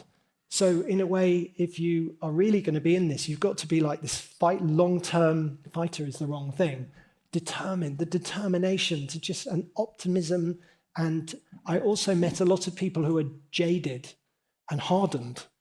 And it seemed to me that's one of the challenges, is how do you not become hardened and bitter and twisted because it's so hard. And that's a really tricky mix to try and be in. And but that's an expertise, right? Maybe that is. It's an expert at not being an expert, but maybe just trying to be an expert at just keeping going. And being hopeful, an expert at hope. And that underneath it all, I feel, particularly in these very gloomy times, I feel like what we are trying to build is just hope, and that we're some physical manifestation of positive hopefulness for each other. And so it also really hit me how it's such a team thing. All of you, no one person builds a building. It's a whole group. So it's more like being, I guess, film producer or film director. It was interesting meeting film directors and producers and seeing their modes, but where you're trying to find great people and sort of rally them together. I remember wishing that I could see how Gaudi did it. Like Gaudi had all these amazing collaborators, and who were they? And what kind of conversations did they have with each other? And with the blacksmiths, where they defied physics with what they were able to make metal do. What kind of quality of conversation? Was it really just drawings being given? And so I think that my sense is it's the joy is working with experts. And so you're surrounding yourself with experts. I'm not an expert at anything, but we had no commissioners of the studio's projects to start off with. I was by myself. I had to make them myself. So I was my own client for my first two buildings. And then I was the contractor to build all our first projects, because they'd have never happened otherwise. Because why would anyone trust just to depress you all, why would anyone trust a 24-year-old? Why would they, when they can kind of come to grey-haired people like me, as I've now got grey hair? It goes really fast, by the way. You'll get grey hair too really fast. But it takes so long being trusted. But even my first building projects, there was a student in the year below me, because I realized no one ever made anything at my university. No one had made anything. And in the making world I'd come from, my route into buildings, I had already welded things, I'd already done joinery, I'd done glass blowing, I'd done plastic forming, I'd hammered copper, I'd mixed concrete, I'd laid some bricks. I wasn't good at any of those, but I had a feeling for those things. And it felt like kind of emperor's new clothes, that there were people thinking about conceptual theory with no passion for just what materials feel like and the ideas materials give you. So it felt like, whoa, this is out of balance. But there was a student in the year below me, and his talent was he was popular. And he got excited at the idea that we'd make a building together. And so, I wasn't popular, and he got all his friends. So suddenly we had all his friends coming in. And also I found that I found it's easier to do something hard. And because if you're doing something where people kind of go, then they remember, and they sort of think, oh, and a city planner is more likely to think, oh, that would be nice to tell my granddaughter that I helped that happen. Or the fabricators are more likely to sort of say, oh yeah, well, that'd be like smile. So I've found that going the harder route can sometimes be, all our projects are hard, but actually it can be a happier route, even though it's hard work. But it's that sort of many people's expertises and many people. So you're kind of, it's to try and kind of keep everyone G'd up. So in a way, you're like a chairperson, but we never say where any of the ideas come from in any of our collaborations or within the studio. I hate it when there is a project where genuinely the ideas are all mine. That's a failure to me. And so, and the best projects, you don't know where you can't remember. Like, well, that was that conversation that led to that, that led to that. So I think there's a joy of when you can manage to get complementary people together, take away authorship, put it to one side, and then everyone relaxes. And so we've collaborated with Foerster and Partners, with BIG. We're collaborating on the new airport in Singapore, Terminal 5, with KPF. And we won't tell anyone where the ideas came from, because suddenly you're free together. If it's rubbish, we're both rubbish. If it's good, we're both good. Mm-hmm. And that was something I realized quite early on was the best way to do things. So, and we've really enjoyed the collaborations we've done. And one of your biggest collaborators who you learn most from is your client, your commissioner, because they're normally the actual expert at the thing that they're asking you to do. So they're trusting you to share a journey, even though they're actually the expert. But then you're saying, what's the space for the social? Well, the sort of social agenda that modernism sort of historically had. So you're Yes. attacking modernism in the book. So I was wondering, are you also attacking its social agenda? I'm not attacking all modernism. I'm attacking the insensitive modernism. Right. The modernism that thought it was doing a great thing here, but didn't realize it was making an absolutely rubbish place from an emotional, vaguely emotionally intelligent person point of view. And the sort of the well-intentioned, because it was so well-intentioned, gift it gave to construction. The gift was that less was more, which is perfect if you're a developer. You can go, hallelujah, the designers say that having no interesting details, which is slightly cheaper, is clever and intelligent and sophisticated. And so it's like when, I don't play golf, but people are stuck in the bunker, can't get out of the bunker because it's cheaper and it's bad, but the public don't speak, we don't listen to them, we all know it's bad, but we keep being stuck in that. And the big breakthrough for me was also, I had told to me, was buildings are very expensive, and it was much cheaper to build buildings in the past. Mm-hmm. And so it's very expensive to do. And I've realized that's not actually the truth. Mm-hmm. And there's a US researcher called Michael Benedict who analyzed what it costs to do buildings a century ago, 2 centuries ago, now. And actually buildings are cheaper than ever before. We didn't have roads before, we didn't have cranes before, we didn't have lorries before.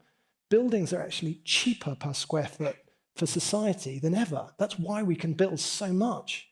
But we've decided to spend a bit less. Mm-hmm. I know labor is a bit more expensive now, but we've decided to spend less. We discovered we could spend less. But we're not really spending less because we knocked them down after 40 years. And the amount of buildings that have been built in my lifetime and demolished in my lifetime, it's shocking, and arguably people should be held to account for that. Maybe, Amelin, this is a good moment to turn to yeah, for sure. No, thank you. So my second question is a bit wordy, but I do want to kind of linger a little bit on the humanize as a term, and like also the question of boring, right? Boringness. And I on humanizing, like recently at GSAP, I think we've been talking a lot about more than human intelligences, plants, animals, and so on, from whom we have plenty to learn about, modes of collaboration ecologically, earthly survival, apart from the appearance of, kind of organic forms of plants as biomimicry. So, this is the kind of maybe last a few months, this conversation about more than human. and the environmental humanities, right?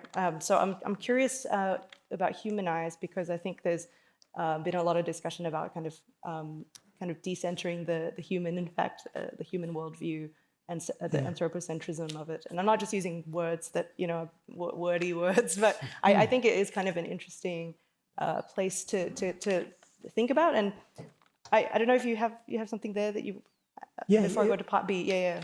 Well, you have to call a book something, and I'm aware and excited by the different kinds of intelligence that exist in other living forms, and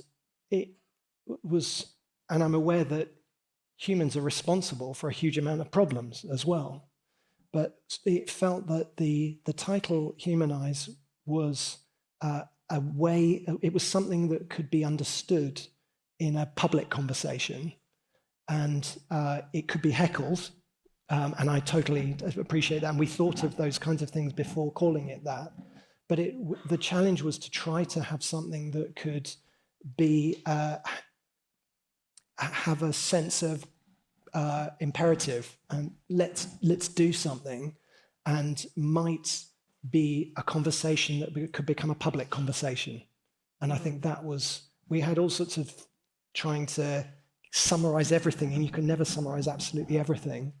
And so the Humanize campaign, and we're having the third symposium at our studio in 2 weeks, where we've been getting the different neuroscientists who've been looking at how buildings impact our brains. And it's really exciting. And it's bizarre for one of the biggest industries ever in history, comparable to oil and gas.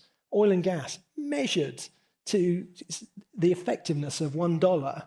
And then you look at the construction industry, how effective our buildings are. We haven't measured for the biggest experiences of them. So we've been just trying to connect together the different researchers who are looking at this to start to look at this broader point, that this art that is at one, it's sort of arguably design, has there's a way we can analyze, not to be led completely by the analysis, but we can be more powerful if we have information, and then we can choose what to do with that information. Yeah, right. No, that's a great response. And I sometimes I do think about this more than human positionality, and it's in a way it's like kind of not just maybe this is a separate conversation, but ways in which you design with plants. I feel like your buildings have a lot of foliage on them, very green. Balconies, planters, and so on. But they do invariably separate the trees, and I think that's maybe my question there. If I were to keep turning on the plants as collaborators and kind of lives of their own as well, like how might we start to think about them as ecologies? But I think that's kind of interesting kind of discussion that we're having. And maybe the other question was kind of picking up on Bart. I know maybe it's question time. On the question of boring. And so I don't want to kind of bring this in, but earlier this year, the White House issued a directive against brutalist buildings to, in essence, kind of make public buildings beautiful again. And I know you mentioned beautiful is not your agenda and so on.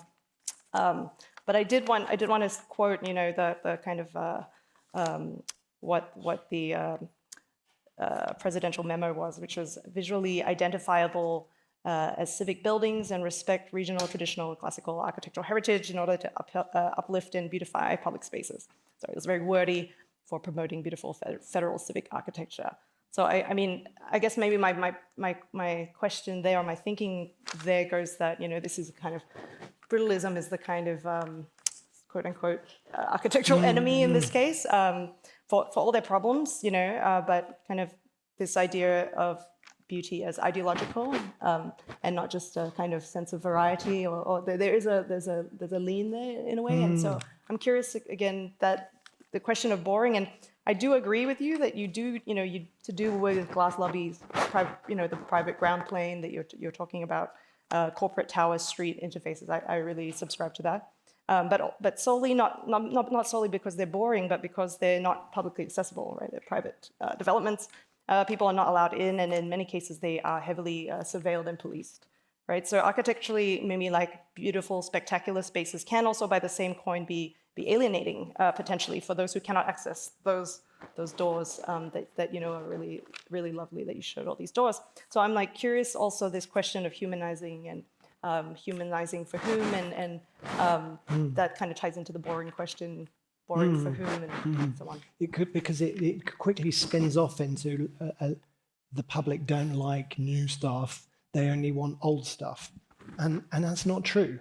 So when we studied the top 10, the world's most loved buildings in the world, 7 of the 10 were modern buildings built in the last century.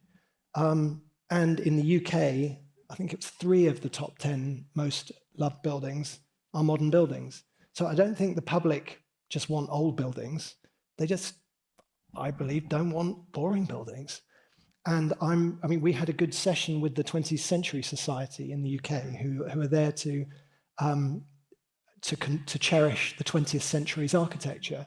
And we went through to find the really amazing examples of modernism and brutalism, because this isn't a move for any new ism. I don't mind if buildings are curvy, square, old-fashioned, cyber, whatever, but there are responses that we have when we walk past things and cycle past things, and so it was lovely picking things. They say, like, I'd fight for your right to offend me, and I'm not trying to push any beauty or anything like that, but it's just when something like just doesn't even attempt to tell a story or to be. There are things that buildings that engage people have in common. And so it was nice going through this list and coming up. There's an article that will come out with a top 10 modernist buildings, including brutalist. And some of them are splendidly ugly. They're like wonderful. I love them. But they're ugly, definitely. But why? That's fine. And they are generous, they're givers. And I think it almost sounds dumb, but there are buildings that are takers and there are buildings that are givers. And there's buildings that are generous to the street and generous to people who won't go inside them. And we can't let everyone go inside every building. I doubt you let everyone into your house or wherever. But how can that building, even if you can't go in, be a giver in some way? I love buildings with furniture on the outside. Where there's tables, like British pubs sometimes, they have seats that fold down, tables that come down. They're encouraging of the possibility you might talk to a stranger or kind of engage with someone in another way. So I just think that's why I was trying to be very clear that this is not a beauty agenda and this is not a go back to the past agenda. And there are many different ways to be engaging. But the walls of public life, I suppose I'd almost finish by saying, we taught in leadership. I started because it's a weird thing running an organization and trying to figure out how the hell to be an organization and trying to not be a rubbish organization. And that's the biggest project I've ever worked on. And so you end up reading all these different things about teams.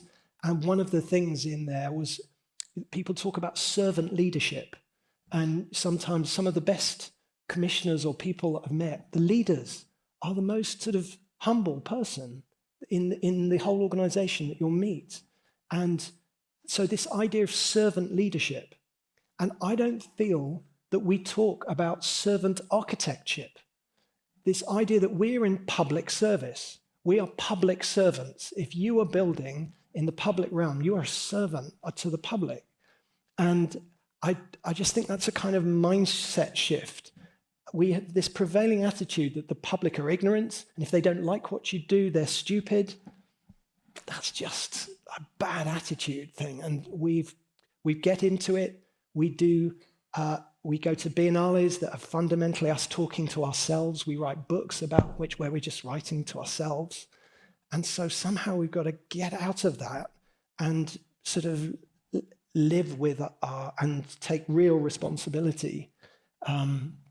So I think this public service is something that it's coming up, and I feel like I want to think about that more, and I'd love other people to think about that more, what you're really doing when you're creating the walls of public life that matter more than ever before.